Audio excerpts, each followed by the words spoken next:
Tally में आज हम स्टार्ट कर रहे हैं टीडीएस।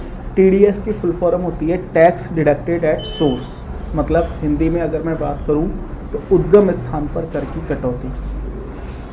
व्यापार के अंदर कई ऐसे खर्चे होते हैं जिनकी गवर्नमेंट ने लिमिट बना रखी है कि अगर आप इन खर्चों को एक लिमिट से ज़्यादा करते हो तो आपको उसके ऊपर क्या काटना है, टीडीएस काटना है। फॉर एग्जांपल मैं बात करूं रेंट की, रेंट के ऊपर गवर्नमेंट ने 2,40,000 की लिमिट बना रखी है।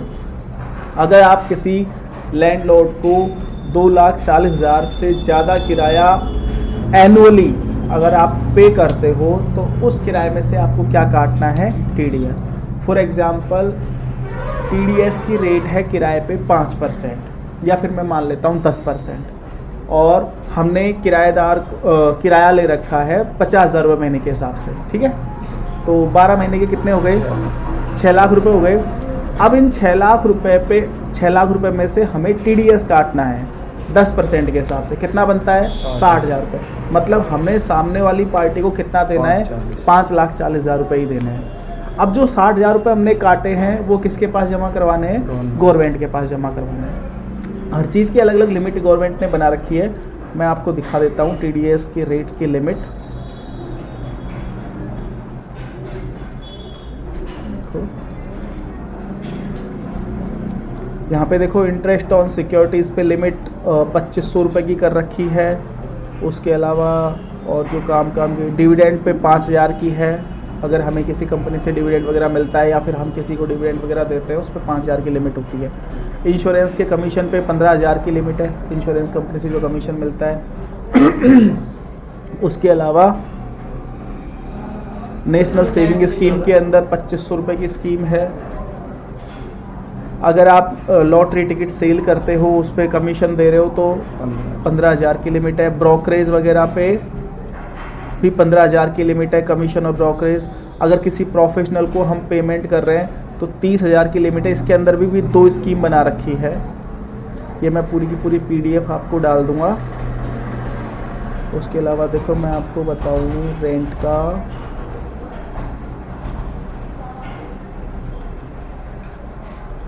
अच्छा इनके सेक्शन भी बने हुए हैं। ये सेक्शन भी हमें याद रखने हैं कि भाई किस सेक्शन के अंदर आता है। भी होगा रेंट, हाँ ये payment of rent by individual और HUF not liable for tax audit, ये अलग चीज़ है। ये रहा। प्लांट एंड मशीनरी पे 2,40,000 2% टैक्स लगता है। लैंड और बिल्डिंग और फर्नीचर और फिटिंग, इनको अगर हमने किराए पे ले रखा है तो इसकी भी 2,40,000 की लिमिट है और इस पर 10% लगता है। अच्छा इसके अंदर एक सिस्टम और चलता है, पैन कार्ड होना मैंडेटरी है। किस केस में, टीडीएस के केस में। अगर आपके पास पैन कार्ड नहीं है तो भाई साहब 30% टैक्स लगता है सैलरी पे, और बाकी सब पे कितना लगता है, 20%। इसमें देखो दे रखा है, अगर आपके पास पैन कार्ड नहीं है तो टैक्स की रेटें बढ़ जाती हैं। तो ये चीज़ें आपको ध्यान रखनी है, ठीक है। अब हम टैली में चलते हैं।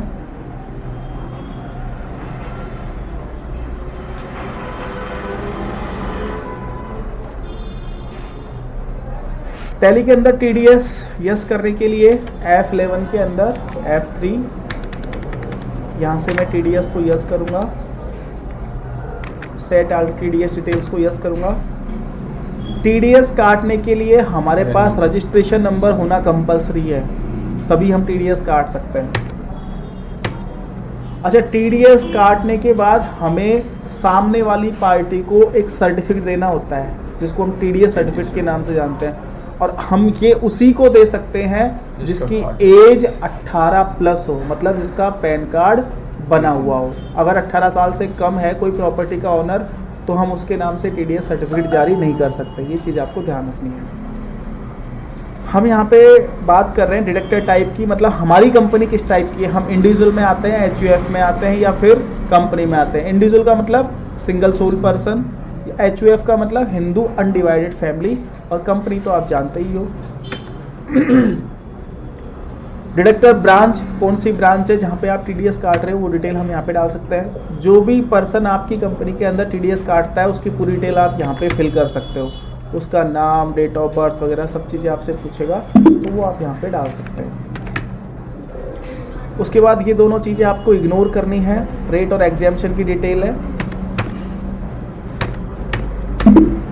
यहाँ पे आपको आपका पैन कार्ड नंबर डालना है, कंपनी का CIN नंबर। CIN का मतलब होता है कॉर्पोरेट आइडेंटिफिकेशन नंबर। अब हम रेंट पे टीडीएस काटना सीख रहे हैं तो मैं लेजर ना लेता हूँ पहले। रेंट ऑफ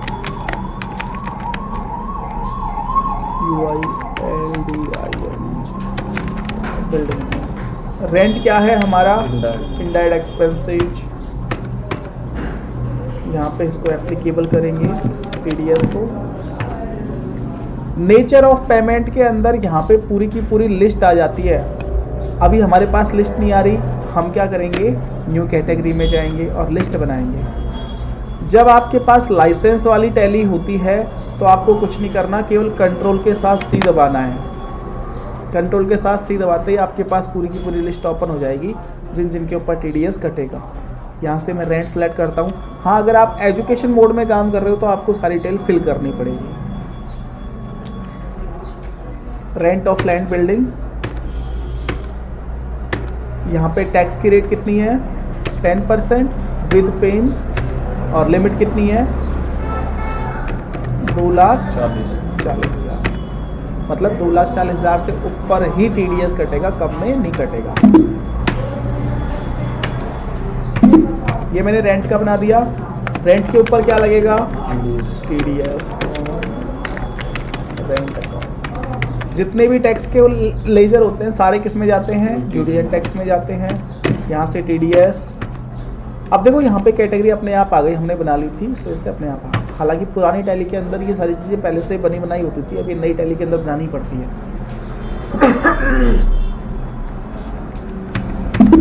एक पार्टी बना लेते हैं जिसको हमें पेमेंट करना है, तो यहाँ पे मैं बना लेता हूँ तो रमेश अकाउंट। कौन होगा ये? हमारा सन्ड्री क्रेडिटर, बिकॉज हम पे कर रहे हैं टीडीएस यस। ये पार्टी इनमें से किस टाइप की है? जो ये पार्टी है ना जिसको हम पे कर रहे हैं, इनमें से किस टाइप की है? अगर कोई इंडिविजुअल है तो इंडिविजुअल लेना है, पार्टनरशिप फर्म है तो पार्टनरशिप फर्म लेना है, अगर गवर्नमेंट है खुद तो गवर्नमेंट लेना है। रेजिडेंट नॉन रेजिडेंट का मतलब क्या होता है?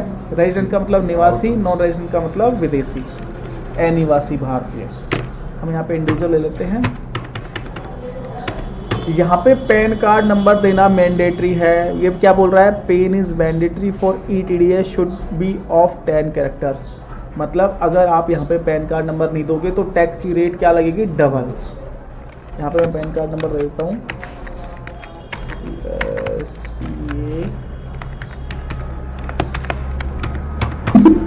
ठीक है। अब हम टीडीएस काटने के लिए चलते हैं अकाउंटिंग वाउचर्स के अंदर। सबसे पहले टीडीएस काटने के लिए F7 में जाएंगे। F7 के अंदर जाके रेंट को करेंगे डेबिट। हम कर रहे हैं 6 लाख रुपए का पेमेंट, ठीक है। किसको? रमेश को। कितना आया? 5,000 दे रहे हैं 6 लाख, जबकि टैली कितनी बता रही है?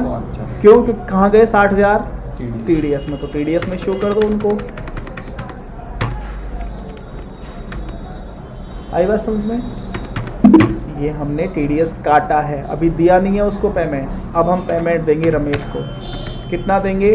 5,40,000। कितना देंगे? 5,40,000 कैश में दे देंगे, ठीक है।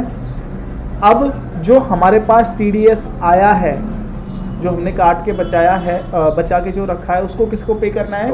और ये 7 तारीख इसकी डेट होती है, नेक्स्ट मंथ की 7 इसकी फिक्स होती है डेट। जैसे मान लो आप अभी जो चल रहा है अगस्त चल रहा है, जैसे अगस्त का आप टीडीएस काटोगे तो आपको सितंबर की 7 तारीख से पहले इसको पे करना पड़ेगा।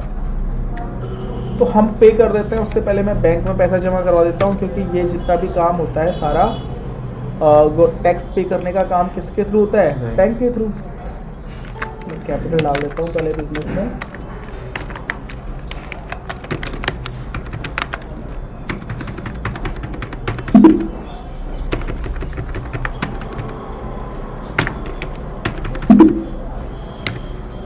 बैंक में हम जमा करा देते हैं।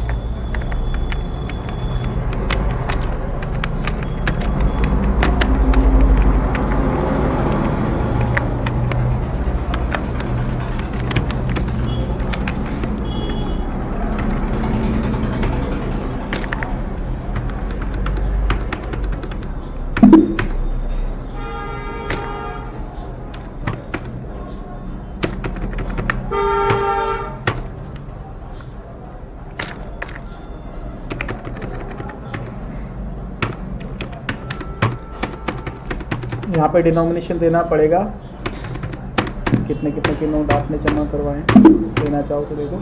अब जो टीडीएस हमारे पास है वो हम पे कर रहे हैं।